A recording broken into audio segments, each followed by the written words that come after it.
এই সাপুল, হ্যাঁ। আমরা কিন্তু অনেকদিন পরে মরাবিলে আসলাম। আমরা কিন্তু বাড়িতে আসলে মরাবিলে আসি। তোর কেমন লাগতেছে আমাদের এই প্রকৃতি দেখে?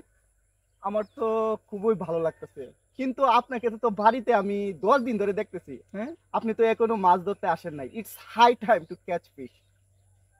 ও, ভালো কথা বলছিস। It's high time to catch fish. এই তুই জানিস যে ইটস হাই টাইমের দুইটা খুব গুরুত্বপূর্ণ ফর্মুলা আছে।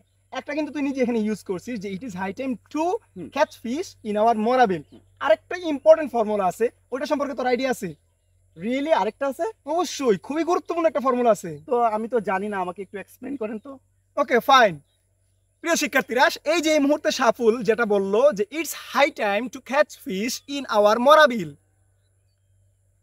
তার মানে তোমরা যারা এসএসসির শিক্ষার্থী আছো, এসএসসি পরীক্ষা দিবা, তোমাদের জন্য কিন্তু অন্য একটা ফর্মুলা থেকে প্রশ্ন আসে, আর ইন্টারমিডিয়েট শিক্ষার্থীর জন্য কিন্তু এই ফর্মুলাটা থেকে প্রশ্ন আসে।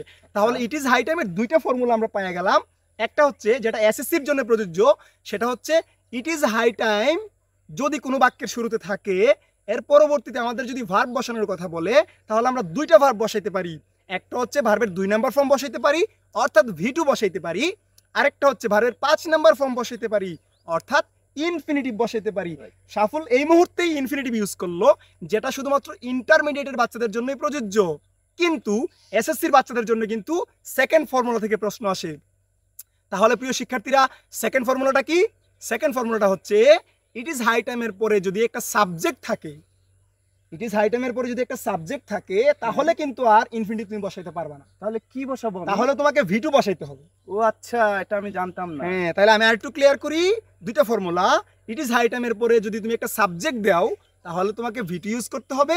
আর তুমি যদি সাবজেক্ট না দাও, তাহলে তুমি ডিরেক্টলি ইনফিনিটিভ ইউজ করে ফেলতে পারো। তাহলে সে ফর এক্সাম্পল আমরা কি বলতে পারি যে it is high time to catch fish in our মোরাবিল।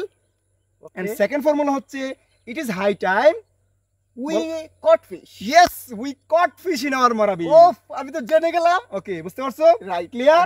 Clear. ওকে, প্রিয় শিক্ষার্থীরা, তোমরা যারা এসএসসির শিক্ষার্থী আছো, তোমাদের কিন্তু সেকেন্ড ফর্মুলাটা খুবই গুরুত্বপূর্ণ, আর ইন্টারমিডিয়েট বাচ্চাদের জন্য দুইটা ফর্মুলা গুরুত্বপূর্ণ।